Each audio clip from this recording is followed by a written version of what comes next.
बिस्मिल्लाहिर्रहमानिर्रहीम। मेरा नाम ज़ुमरुद हुसैन मिर्ज़ा है। मैं फजलाबाद का रहने वाला हूँ। मैं एडमिनिस्ट्रेशन से, डिपार्टमेंट से एक रिक्वेस्ट करता हूँ कि अगर आपने ये रोड का काम जो है पुरअमन एक जोश जज्बे के साथ आपने शुरू किया, जहाँ तक आपने एक आश्वासन हमारे को दिया कि हम 1 किलोमीटर तक ये रोड का काम जो है आपको पूरा करके देंगे, लेकिन कुछ ठेकेदारों ने हमारे साथ जो है इंसाफ नहीं किया है।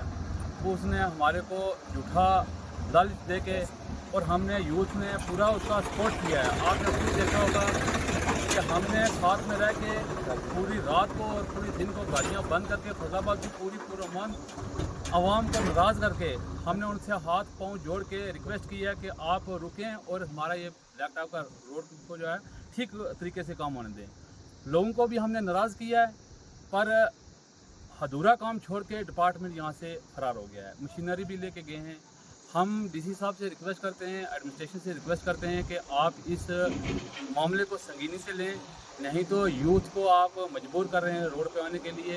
अगर 2 दिन का हम आपको एस्टिमेट देते हैं, एडमिनिस्ट्रेशन से हम ये रिक्वेस्ट कर रहे हैं कि 2 दिन का हम आपको जो है टाइम देते हैं। अगर आपने इस मामले में कोई संगीनी से आपने इंतजाम लिया तो ठीक है, नहीं तो हम आज सभी जो है यूथ फैज़लाबाद की आपको रोड पर मिलेगी और रोड को बंद करना पड़ेगा। जब रोड बंद होगी तो आप फिर सालों को क्या बेनिफिट निकलेगा? काम तो आपने ही करना है। इसलिए हम रिक्वेस्ट करते हैं कि डीसी साहब से कि एक बार आप यहाँ विज़िट करके इस मामले को जो है सुलझाया जाए। खुदा। माई सेल्फ एक्यूबेक, मैं एक सोशल वर्कर हूँ, और सबसे पहले मैं आप मीडिया हजरात का अपनी और अपनी तमाम फैज़लाबाद की तरफ से शुक्रिया अदा करता हूँ कि वक्तन फ़क्तन आप हमारे मामलात को उठाते हैं और एडमिनिस्ट्रेशन तक पहुँचाते हैं, और इंशाल्लाह बहुत हद तक असर भी होता है। तो बड़ी मुद्दत के बाद यहाँ फैज़लाबाद में ब्लैक टॉपिंग और सही रेट पे काम निकला, और हमें उम्मीद थी कि डारियाँ से लेके ये इस रोड का नामिकलेचर जो है ये अप्रोच रोड फैज़लाबाद है, तो यहाँ से लेके मिर्ज़ा मोड़ तक बहुत ही खस्ता हालत है। और ये रोड मिर्ज़ा मोड़ से स्टार्ट होकर डारियाँ और उसके बाद मुगु रोड को भी टच करती है, ये चिट्टी बट्टी हाड़ी वाला तक भी, और इधर से गोथल पम रोड सांगला तक भी ये अटैच में है। और बड़ी बदकिस्मती की बात है कि काम जो ठेकेदार ने किया उसके लिए तो मैं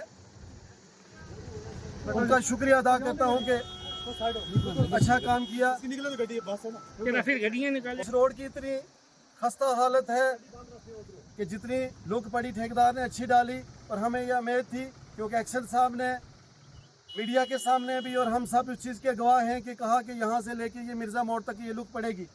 और पिछले दिनों हमारा एक नौजवान बच्चा जो कि रोड की खस्ता हालत, इतनी खस्ता हालत है कि उस बेचारे की यहाँ गाड़ी का जो बैलेंस पूरा ना हो सका तो उस बेचारे की डेथ भी हो गई। ऐसे मामलात हैं। हम ये सोच रहे थे कि यहाँ अब लुक पड़ जाएगी तो उसके बाद हम इसकी लोगों, ये गरीब लोग हैं हमारे, इनकी कंपनसेशन के मामले थे, हमारे स्कूलों के मामले या किसी और दूसरे स्टेप पे हम जाएंगे। लेकिन बड़ी बदकिस्मती की बात है कि ये लुक भी कंप्लीट ना हो पाई। इसलिए मैं डिस्ट्रिक्ट इंतज़ामिया, LG इंतज़ामिया और तहसील एडमिनिस्ट्रेशन से ये पुरज़ोर गुजारिश अपनी और अपनी तमाम पब्लिक की तरफ से करता हूँ कि जितना जल्दी हो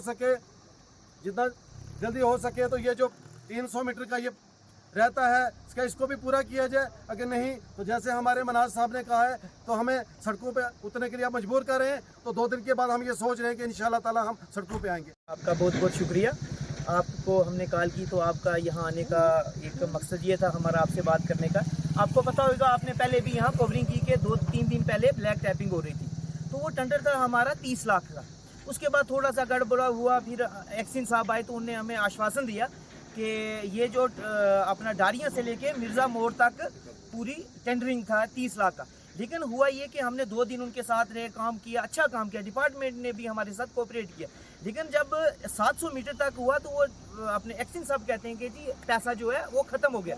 लेकिन अब हमारा यहाँ का आज प्रेस कॉन्फ्रेंस करने का ये मकसद था कि सबसे बड़ी दिक्कत जो थी, ये आप यहाँ से वीडियो बना के भी देख सकते हैं, मिर्ज़ा मोड़ 0 से लेके यहाँ ब्रिज तक जो गाड़ियों की बहुत बुरी हालत थी, और यहाँ से स्कूल की गाड़ियाँ आती, एक्सीडेंट होने का बहुत बड़ा खतरा था।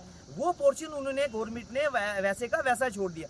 हम कल एसडीएम से भी मिले, एक्शन साहब से भी फ़ोन किया, एससी साहब से भी बात की, लेकिन उनने यही जवाब दिया कि अभी हमारे पास फंड नहीं है। लिहाजा हमारा कहने का ये मतलब है, अगर कल को कोई वीआईपी आता है तो रातों रात उनके लिए पूरी तारकोल, पूरी ब्लैक टैपिंग लगा सकती है। तो क्या ये जो 30,000 से लेके 60 लाख तक, 60,000 तक आबादी वाला गाँव है, तो उसके लिए नहीं हो सकता फंड। और मेरी इनसे एक पूरी एडमिनिस्ट्रेशन को अपील की जाती है कि हम फ्राइडे और सैटरडे 2 दिन हम वेट कर रहे हैं कि ताकि इसका कुछ ना कुछ हमारा अल्टरनेट निकालें, अदरवाइज हम सैटरडे को पूरी अवाम फजलाबाद की तरफ से हम रोड पे बैठने पे मजबूर ना करें। लिहाजा इसका कुछ ना कुछ हल करें।